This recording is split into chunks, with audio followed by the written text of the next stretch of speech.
Hello again, comic book fans. I'm Wild Bill from Comic Book Geezers. Thanks for joining us again. We're doing an episode of the Inhumans, and my partner in crime, as you know, Pete. How's everybody doing? Welcome back. So, hope you enjoyed our episodes, and we're going to move on and do the Inhumans, but I have a little side note. I'm going to go off on a tangent, if I may. I want to show one of my Christmas presents that I recently got. Because it is shortly after the holidays here. So yeah, we're still in January 2019. Yeah. My girlfriend, Pat, two of her kids, she has three, but two of her kids know I'm into comics, and they picked this out for me. Courtney and Kyle saw this and said, especially Courtney, she was like, this would be great for Wild Bill. So I wanted to show it. I promised I would show it off in one of our shows, even though it's not really related to what we're doing, and I haven't gotten around to it, but I wanted to show this off. Isn't this awesome, man? This is definitely cool. Very cool. Definitely good artwork. An actual copy of Action Comics. I think this is issue 46. But I don't have it. The numbers up on top. But a great cover, nonetheless. Probably from the early 1940s. Action Comics. Time to get that up on the wall, dude. Yes. Yep. You know, I'm afraid to drop it. You know, it's in glass. It's a beautiful case. Thank you, Kyle and Courtney. Yeah. So anyway, so the Inhumans, created by Stan Lee and Jack Kirby back in probably, like 67 or 68, something like that. Somewhere around Late there. 60s. Originally debuted in the Fantastic Four, somewhere in, I think, the 50s, thereabouts. We don't have the origin We don't have the first one, but this here's one came shortly thereafter. And, of course, it has Black Bolt on the cover. This is issue 59, the oldest of my Fantastic Four collection. The leader of the Inhumans. Yes. Of course, the Inhumans were a race of super-powered humans who were living on the planet Earth unbeknownst to the rest of the human race. Exactly. So all of a sudden, there they were, right? And this guy doesn't talk. He uses the power of mental telepathy to communicate with the rest of the Inhumans. Very powerful. Medusa was one of them. Who else? The guy with the hooves, the Gorgons. I don't know all the names. Didn't they have the dog Lockjaw? Lockjaw, yeah, right, exactly. And the amphibious guy. So also. they didn't have their own title, but they always clash with the Fantastic Four. There's Medusa on the cover. There's the other guy. Yep. I forgot his name. Triton up here. He's the Triton was the other guy, right? He was like kind of like. I'm pretty sure Gorgon is the name of the one with the hoods. Okay. And there's that guy. Is that the other dude? Yep. All right. So you got Crystal down below. So Crystal also is an Inhuman. She and Johnny Storm actually fell in love. Yeah. So this is issue, 99? And, 99. Got this at a con for $3. Is that 59 or 99? No, is it? It's 99? No, you're correct. Yeah, we're looking backwards, kids. Yeah. So that's a great cover. That's forgive our ignorance. Jack Kirby. Great cover. Got this at a con recently. And for $3, I had to grab it. So, that's a steal. Yes, that's a steal. Again, another example of the Inhumans being in the Fantastic Four. We're going to move a little bit further down the line, probably like 1974, maybe 1975. This is issue 159, and 50 issues later from the previous one I just showed you. Again, Medusa, Triton, Black Bolt, and there's that other dude down there. The other two down there. Yep. Going against the Thing, Fantastic Four. Great artwork. So they mixed up the Inhumans. They were always, antagonists. We lucked out. We had some background music, too. Yes. Here you go. You got Black Bolt going against the Silver Surfer. Now, this is an interesting issue. The last issue of the Silver Surfer. And I think they send the Silver Surfer in. I forget who it was. I don't know if the Silver Surfer goes and attacks the Inhumans on a misunderstanding, which happened a lot in the Silver Surfer comic. And I don't want to say Galactus. I don't know if it was Galactus. I don't remember. Or if it was Loki. I don't remember. But there's somebody. Or the Stranger, maybe. Somebody gave the Silver Surfer some misinformation, and he went on the attack against it. Well, he showed up. Actually, what happened was he showed up in their realm, and they attacked him. They thought he was sent to attack them. And they may believe that it was Galactus that sent him. I'm not sure. But when he showed up, he wasn't an enemy. And they thought he was there to destroy them. So they just went after the Silver Surfer gangbusters. And this is a great battle scene, comic book. Great and action. How cool also for the last issue in the Silver Surfer's first run, that the cover, and I believe the inside artwork, or at least the cover drawn by Jack Kirby, who started it, right? Yeah. But the first cover is by Sal Buscema? Yeah, Sal or John. John Buscema did most of it. Sorry, yeah. But Jack Kirby, that was a great tribute to have him wrap it up. Yeah. Let's wrap things up. That's right. So they also, in the early 70s, I believe this is 1970, they came out with this title called Amazing Adventures, but this is the oldest in my collection. These are like 2 different stories in one. So you had the Black Widow was half the comic, and then the Inhumans were the second part, or vice versa.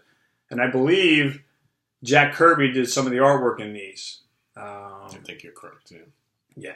So this is issue 2, but again, kind of on their way to getting their own title. But again, as we talked before, Marvel used to do dual comics, 2 for the price of 1, to kind of experiment and see. So they earned their way up the chain from the Fantastic Four as being guest stars into a semi-guest star book, sharing a book with the Black Widow, and it's amazing. Which she did not graduate beyond this. Okay, Black Widow was always a kind of supporting character.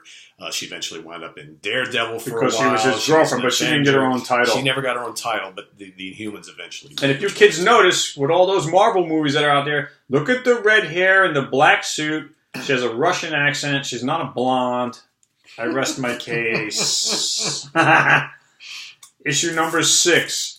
I think they went maybe 10 issues to 12 issues. Somewhere along the way, they switched and brought the Beast in. The Beast, I think, came in 8 or 9, something like that. Anyway, again, issue 6 of the Inhumans and the Black Widow. And again, I think this is Kirby on the cover. That looks like his jaw. I believe this is a Jack Kirby cover. I could be wrong, but I'm going to bet the ranch that it is, because I'm a gambler. So, moving along again, guest star appearances. Black Bolt with Marvel Team Up with Spider-Man. And that's a Johnny Romita cover. Look at that. Look at that. That's awesome. Great. And I used to have this book with no cover for years. And then when I saw this book, I had to buy it. And I was wondering what the cover was like. So Marvel Tales number 11. Great How book. cool must it have been when you finally got a cover of one with a cover on it to be like, holy cow. Yeah, like, this is what I was missing all those years. Yeah. It was like, and I don't have the other one without the cover. What's the point? No need. No. Again, the Inhumans, they got around, man. Yeah, they did. Even it made it into the Hulk. And this is a 2-part story, I believe. This is issue 175 and 176, I believe. But this is a great cover showing Black Bolt on the cover versus the Hulk. Was that about 75? This is, I believe, is 75. Let me see. Can you read that in there? Right down in here. It's either 75 or 74. Yeah, I can't see it. And I'm having my shades on, and I'm not taking them off. So now the Inhumans finally get their own title.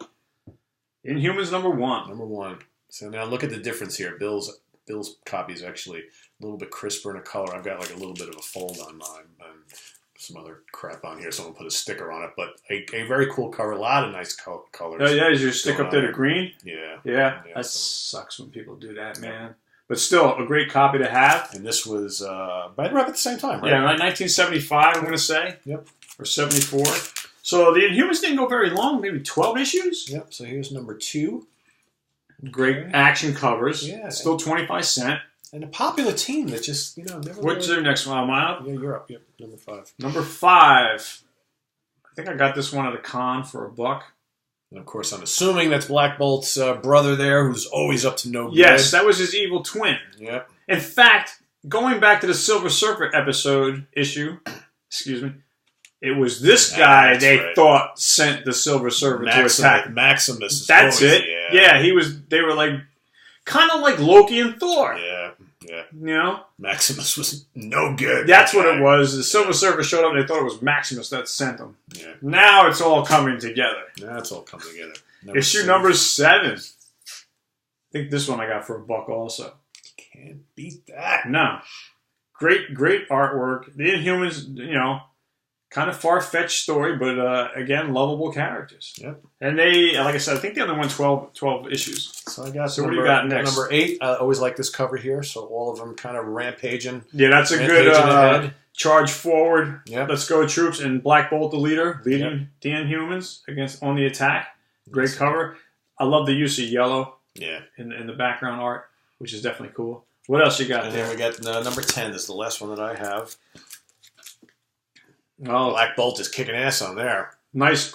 That looks like a Kirby cover with those jaws. Yeah, almost. I could be wrong. I'm not sure. But definitely good artwork. Actually, that looks like Gil Kane, sort of. Actually, Yeah. I don't have my glasses, but there, whoever drew it, it's written there. I can't read it because I don't have my glasses on. Maybe some of you guys know. I don't know. Holding it up. The glare. That's who did it. Can you read that? Can you read that, kids? If you can't, you're too close. That glare. That's who did it. These two guys. So the Inhumans over the years would just pop up all over the place. In fact, there even was a they wanted to do a movie on the Inhumans team, a Marvel movie, but they nixed it in the end and decided to do a TV show, like a limited run TV show, which I couldn't even finish. I watched like half of it. It just was boring. So they butchered it. Yeah, I didn't like it at all. It was just boring. I'm glad I didn't see it. Yeah, thanks. Whatever, it didn't really work. But anyway, there's always a possibility they could go back to the drawing board with that. You never know. I mean, I think the characters warrant it. Some of these guys on this team, or they're almost like a family. It's not like almost. And then there were times in and out where Medusa stepped in for Sue Richards in the Fantastic Four. That's true. So they use those characters quite a bit. Even the dog Lockjaw, you know. So anyway, that wraps up our Inhumans episode. I'm Wild Bill again, the Unknown Comics, saying thank you for being here with us. As always, we appreciate your support, your comments, and as always, please subscribe. Tell all your friends, please do. Yes. We've got some great stuff coming up. We've got Black Panther. We've got the Invaders. What else we got? Jeez, we got a couple of things. Yeah, all sorts of Definitely stuff. wanted to get to Kirk's house one day. Yes. And do that. Yep, indeed. And Paul also, our vendor. We've been talking about him. And that's about it for now. Right. So, guys, thanks again, comic book fans, for watching. I'm Wild Bill saying thanks for being here. Peace. See you next time. Bye. Bye-bye.